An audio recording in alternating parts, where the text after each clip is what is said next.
નમસ્કાર વિદ્યાર્થી મિત્રો, સરદાર પટેલ વિદ્યા ભવન ધોરણ 11 વિષય આંકડાશાસ્ત્ર પ્રકરણ 6 ક્રમચય સંચય. છેલ્લે આપણે સ્વાધ્યાય 6.1 માં દાખલા નંબર 8 સુધી ગોઠવણીઓ કેમ કરવી એનો અભ્યાસ કરતા હતા. આજે 9મા દાખલાથી આપણે આગળ વધીશું. દાખલા નંબર 9ની આપણે રકમ છે 2, 3, 5, 8 અને 9. આ 5 અંકો આપ્યા છે. 2, 3, 5, 8 અને 9. એ બધા અંકનો ઉપયોગ કરી 50,000 કરતા મોટી કેટલી સંખ્યાઓ બનાવી શકાય.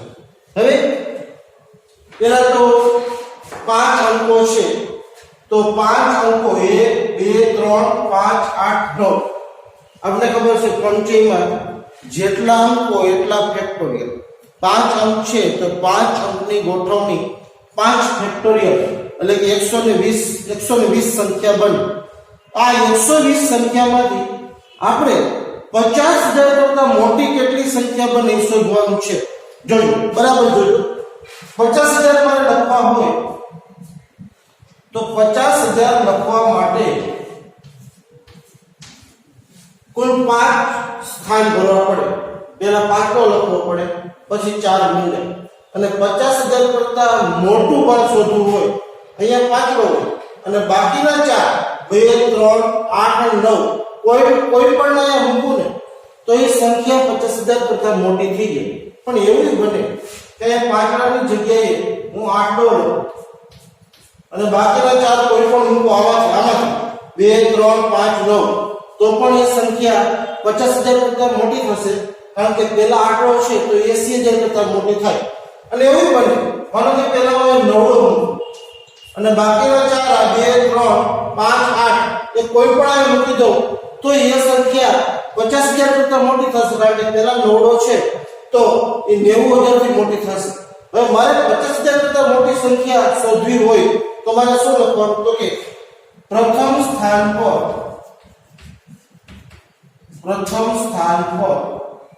5, 8 અને 9 આ 3, 8 અને 9 આ 3 પૈકી કોઈ પણ એકની ગોઠવણી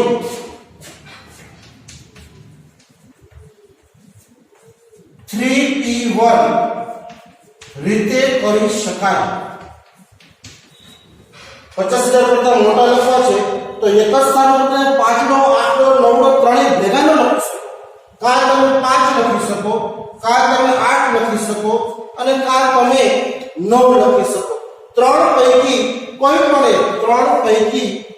પણ એકની ગોઠવણી, 3 માંથી એકની ગોઠવણીને ક્રમચયમાં કહેવાય 3p1. 3 પૈકી કોઈ પણ એકની ગોઠવણી તમે 3p1 રીતે કરી શકો. અને હવે હજી તમારું પેલું સ્થાન ભરવાનું. 3 પૈકી કોઈ પણ એક પ્રથમ સ્થાને લઈ, બાકી સ્થાન કેટલા વધ્યા છે? હજી 50,000 લખવા હોય તો બાકી હજી સ્થાન 4 ઘટે. અને આ 5 માંથી કોઈ પણ એક સંખ્યા તમે મૂકી, 3 પૈકી એક મૂકી તો કુલ 5 સંખ્યા કે હજી 4 સંખ્યા વધી હશે. એટલે અને બાકીના 4 સ્થાન પર આ બાકીના જે 4 સ્થાન છે તે બાકીના 4 સ્થાન પર કોઈ પણ 4 અંકની આ 3 સિવાયના 3 માંથી તમે એક લઈ લીધો હોય એ સિવાયના કોઈ પણ 4 અંકની ગોઠવણી થઈ શકે.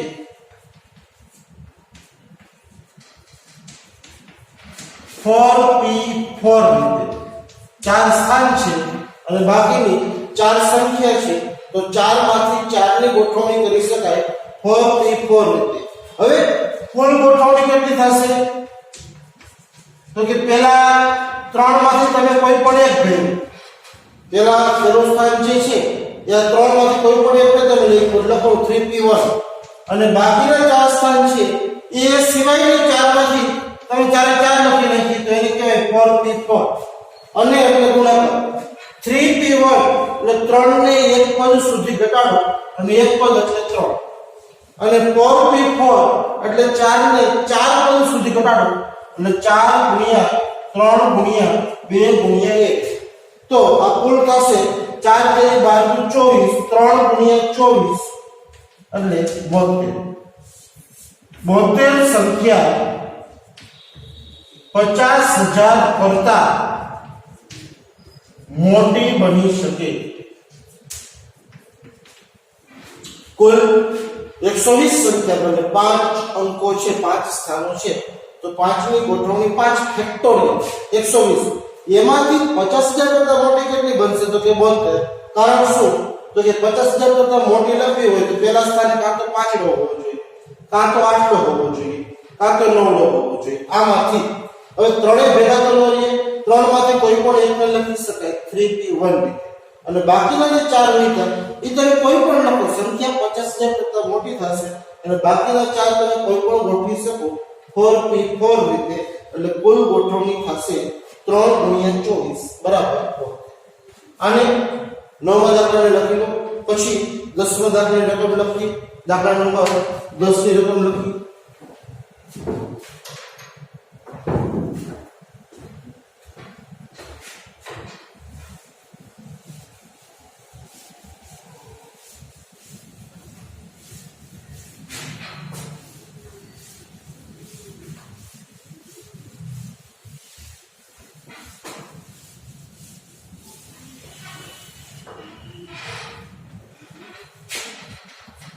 દાખલા નંબર 10 ની રકમ છે એક વ્યક્તિ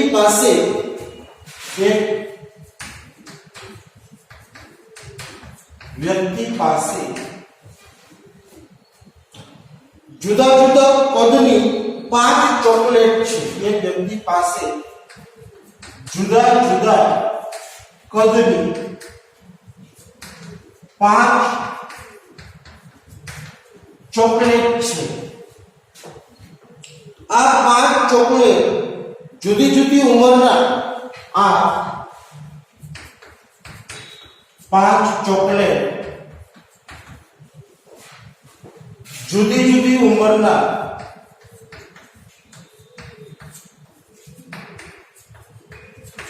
5 બાળકોને 5 બાળકોને વહેંચવાની છે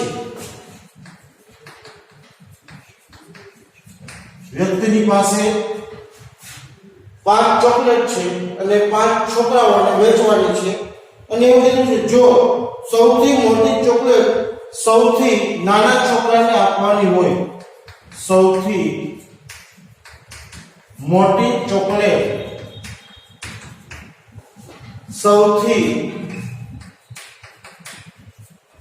નાના છોકરાને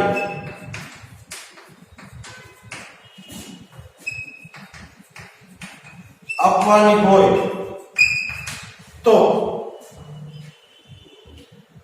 આ 5 ચોકલેટ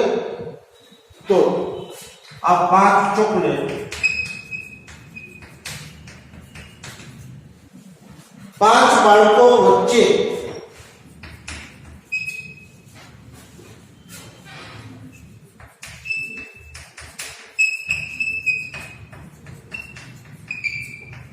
કેટલી રીતે વહેંચી શકાય આપણને એવું કીધું છે એક વ્યક્તિ પાસે જુદા જુદા કદની એક સરખી જુદા જુદા કદની કોઈ નાની ચોકલેટ છે કોઈ મીડિયમ છે કોઈ મોટી છે એ 5 ચોકલેટ છે અને આ 5 ચોકલેટ જુદી જુદી ઉંમરના છોકરા પાસે એક સરખા નથી કોઈ નાનું છે કોઈ મોટું છે એવી જુદી જુદી ઉંમરના 5 બાળકો છે અને સ્વાભાવિક છે એ ભાઈને એવું થાય છે કે મારે સૌથી નાનો છોકરો છે એને સૌથી મોટી ચોકલેટ આપવી છે નાનું બાળક ખુશ થાય એટલા માટે સૌથી નાના છોકરાને સૌથી મોટી ચોકલેટ આપવી છે તો આ ચોકલેટની વહેંચણી કેટલી રીતે કરી શકે એકદમ સીધી વાત છે જુદા જુદા કદની ચોકલેટ છે જુદી જુદી ઉંમરના બાળકો છે પહેલા તો મોટી ચોકલેટ છે ને એ સૌથી નાના બાળકોને આપી કારણ કે જુદી જુદી ઉંમર છે તો એક સરખી ઉંમરના કોઈ બાળક નથી, એટલે તમને નાનું બાળક કોણ છે ખબર પડી જશે. બીજું, જુદા જુદા કદની ચોકલેટ છે અને એક સરખી ચોકલેટ કોઈ નથી. સૌથી મોટી કઈ છે એ પણ તમે જોઈ શકશો. તો પહેલું કામ એ કરો, નંબર 1, સૌથી મોટી ચોકલેટ સૌથી નાના બાળકને, સૌથી મોટી ચોકલેટ એક હોય, નાનું બાળક એ સૌથી એક હોય, એટલે સૌથી મોટી ચોકલેટ સૌથી નાના બાળકને 1p1 રીતે આપી શકાય. એક જ મોટી ચોકલેટ છે, એક જ નાનું છોકરું છે, તો એકમાંથી એકની ગોઠવણી 1p1 અને બાકીની 4 ચોકલેટ, કુલ 5 હતી, મોટી ચોકલેટ તમે નાના બાળકને આપી દીધી. તો હવે ચોકલેટ કેટલી વધી હોય તો કે 4. બાકીની 4 ચોકલેટ બાકીના 4 છોકરાએ કુલ 5 હતા. સૌથી નાના બાળકને મોટી ચોકલેટ આપી દીધી, તો છોકરા પર કેટલા વધ્યા હશે તો કે 4. તો બાકીની 4 ચોકલેટ બાકીના 4 છોકરા વચ્ચે કુલ 4p4, 4 માંથી 4 ની વહેંચણી કરવી પડે તો એ થઈ શકે 4p4 રીતે કરી શકાય. હવે આખી ગણતરી કરીએ તો કુલ વહેંચણી થશે, કુલ વહેંચણી મોટી ચોકલેટ તમે એકમાંથી એક બાળક નાના આપી દીધી તો 1p1 અને એટલે ગુણાકાર બાકીના 4 છોકરા એટલે 4, એમાંથી 4 4 ને આપી છે તો 4p4, 1p1 એટલે એકને એક પદ સુધી ઘટાડવાનું તો 1 થાય, ગુણ્યા 4p4 એટલે 4 ને 4 પદ સુધી ઘટાડો તો 4 3 2 ને 24 થાય, 1 ગુણ્યા 24 બરાબર કુલ વહેંચણી થશે 24 રીતે. કુલ વહેંચણી છે એ 24 રીતે બાળક કરી શકે. આ 10મો દાખલો હતો અને 11મા દાખલા ઉપર જઈએ એ પહેલા થોડી થિયરિકલ વાત છે, એ વાત કરીએ. નવી રીતે આવે છે. સૌથી પહેલા આનો સ્ક્રીનશોટ પાડી અને આ 10મો દાખલો છે એ લખી લેવો. ત્યાર પછી 11મા દાખલા માટે થિયરિકલ ચર્ચા કરી લઈએ.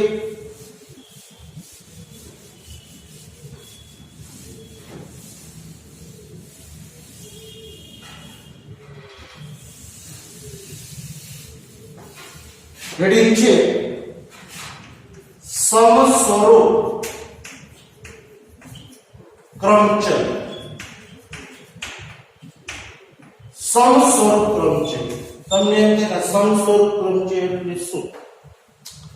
અત્યાર સુધી જે અંકો લેતા હતા, જે શબ્દો લેતા હતા, એમાં એક શબ્દ છે એક જ વખત આવતો હતો, પણ ઘણી વખત વ્યવહારમાં એક જ અંક કે એક જ અક્ષર એકથી વધુ વખત આવતો હોય ત્યારે તેની ગોઠવણી કરવા માટે